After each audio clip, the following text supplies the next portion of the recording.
O levels के students जिन्होंने अगर उन्होंने सी सिक्योर किया हुआ है अपने ओ लेवल्स के अंदर तो उनको एग्जाम्प्ट होगा आइल्स। वो आइल्स नहीं भी देंगे तो उनका जो है वो सी एक्सेप्टेबल है।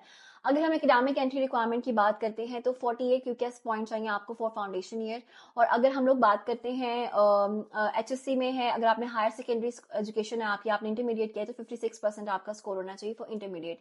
104 यूकेएस पॉइंट रिक्वायर्ड है फॉर डायरेक्ट एंट्री के लिए। और अगर आपने डायरेक्ट एंट्री करनी है इंटरमीडिएट के बाद तो आपके पास 2 years का अंडरग्रेड होना चाहिए। उसके बाद you will be eligible for direct entry eight university of Bolton.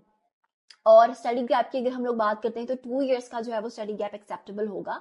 Apart from that masters के लिए जो आपकी एंट्री रिक्वायरमेंट्स हैं वो 50% तक जो है वो आपका सीजीपी होना चाहिए। तो that is going to be university is going to be very much okay with this percentage और you will be able to secure your admission for PG.